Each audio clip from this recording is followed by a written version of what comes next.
Hey guys, and welcome back to my channel.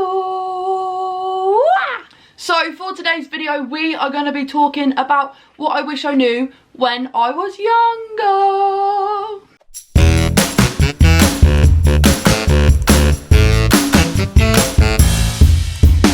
But before we start, if you could smash me a big thumbs up down below and subscribe to my YouTube channel, I will forever be grateful.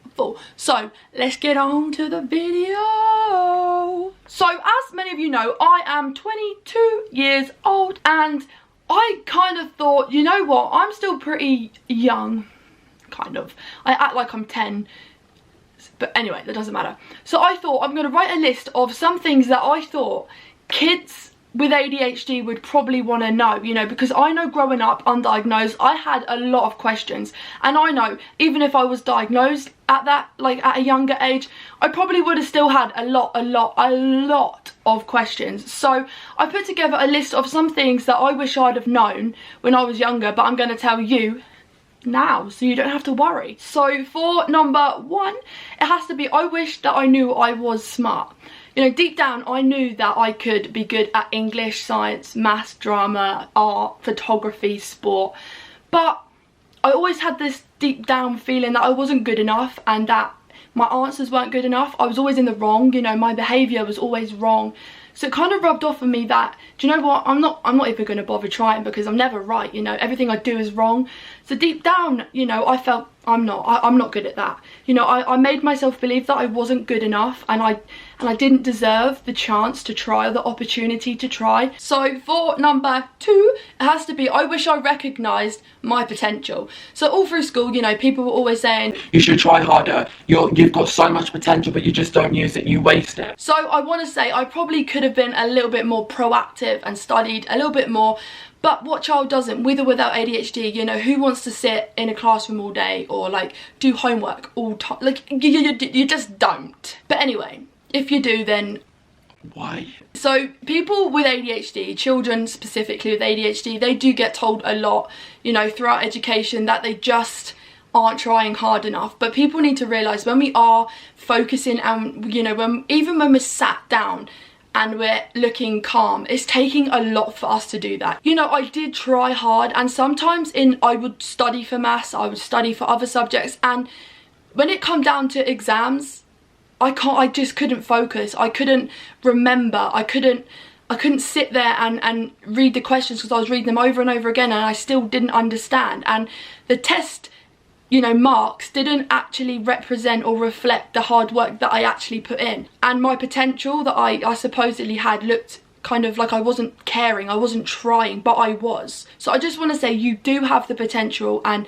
you know, you just have to zone in and you have to find your subject. So as a person, people are usually really academic or creative. I know I'm more of a creative person and some people are more academic. So you know, if you are struggling a little bit at school, you know, reach out, speak to your tutor, your form leader, your teachers, you know, speak to your parents, because you can get help, and with ADHD you do have some accommodations that could help you out in exams. I don't want you to feel disappointed or anything like that in exam results, or, you know, I don't know, test results, because us ADHDers, we do struggle a lot with attention span, and exams are not naturally a thing we want to do, you know, no one does, but especially kids and teenagers with ADHD, you know, who wants to sit down in front of a, you know, in a quiet room trying to read, and even though it's dead quiet, your head's really like loud and you've got to keep reading and reading the same question over and over again, and it's stressful.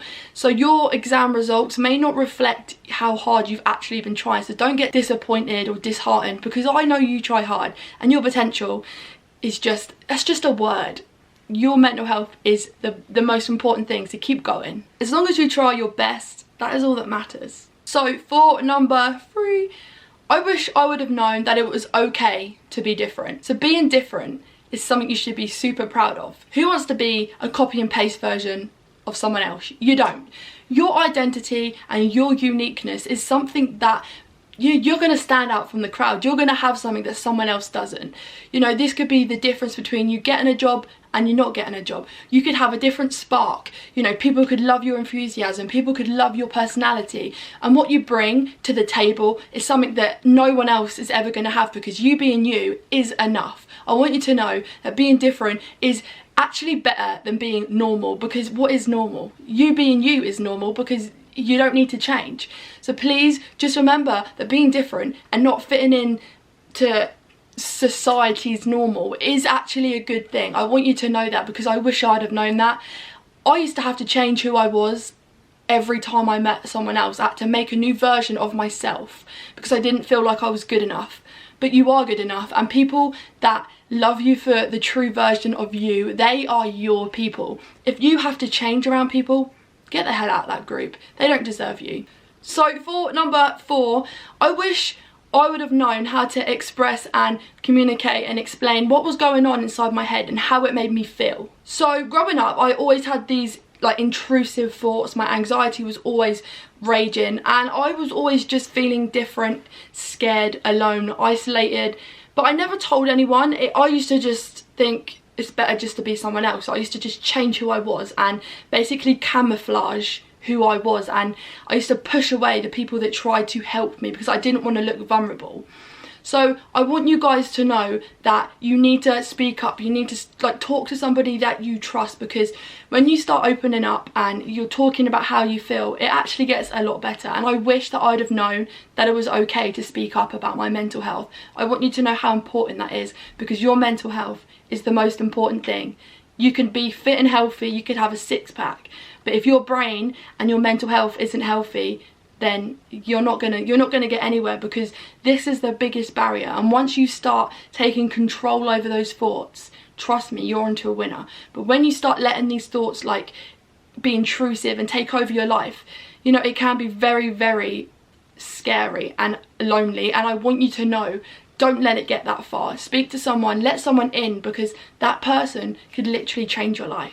So where I grew up undiagnosed with ADHD, these next couple of things aren't necessarily, you know, for me, because I didn't have a diagnosis. When I was younger, obviously I had ADHD, but I wasn't diagnosed, so I didn't have the answer, and I couldn't have wanted to know this, because I didn't know I had ADHD. But I kind of went in the mind of, if I did know I had ADHD when I was younger, what would I have wanted to know? So these next couple of ones are more from me doing a little bit of research, speaking to people. They're not from my personal experiences, but they are something that I know deep down that I would have wanted to know.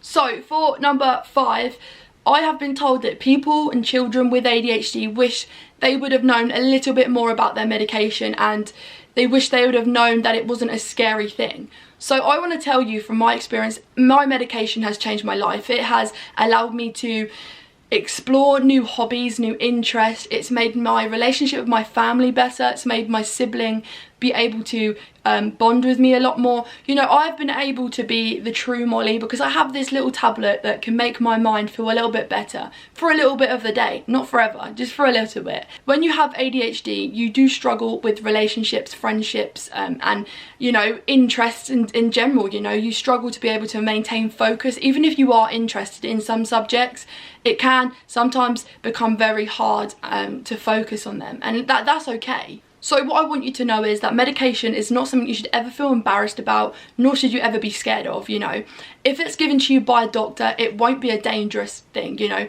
you will be monitored, but that's because they don't want it to be a dangerous thing. They want to make sure you're doing fine. So for me, when I started my medication, I was really scared because I didn't know what it would make me feel like. Would I feel like a zombie? Would I feel okay? Would I feel like me? Would I feel fake? Would I feel weird?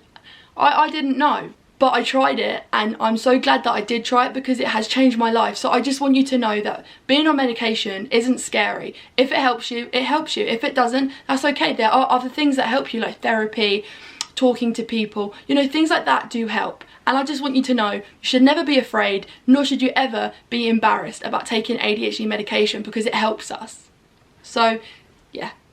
So for number 6, I wish I would have known how many benefits come from having ADHD. There are so many good things that come with having ADHD. You could be extra creative, your personality is just contagious, you're fun, you're energetic, you know, you're just a loving person, you're so empathetic, you're generous.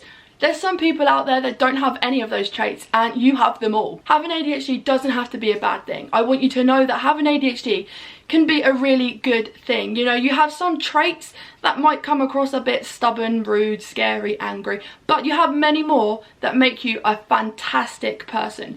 Even those bad traits, they make you an amazing person because it makes you you. And when you grow up, you'll start to kind of learn how to, you know, grab those bad traits and throw them in the bin because you'll learn how to cope.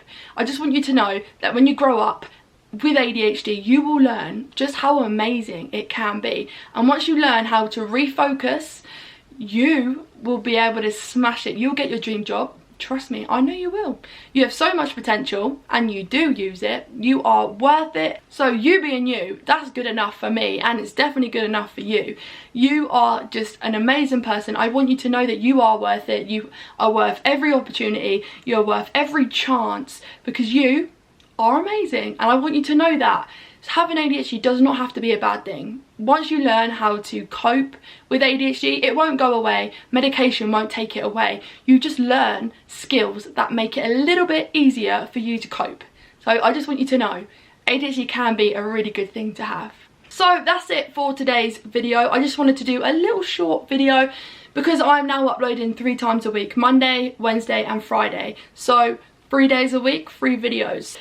So yeah, keep smashing that like button, keep subscribing to my channel. If you can, please share my videos so we can raise as much awareness of ADHD as possible. But also, I've got a little thing for you. My book is now ready to pre-order. If you want to buy my book, I will drop the link down below. I'm so excited, and I am going to be throwing a little party, a lockdown party for me, my mum, my dad and my sister. It's a big party, it's 4 of us and my 2 dogs, so that's 6, okay? We all live in the same house, so I can't really invite anybody else, but hey ho, I don't have any friends to invite anyway, so I would have only invited these 4. But anyway, yeah, so if you want to buy my book and pre-order it, it's down below in the link. Yeah, I just can't wait to be able to actually hold a copy and show you. So thank you so much for supporting me and liking and subscribing to my channel. I will forever be grateful, and I will see you next time. Bye.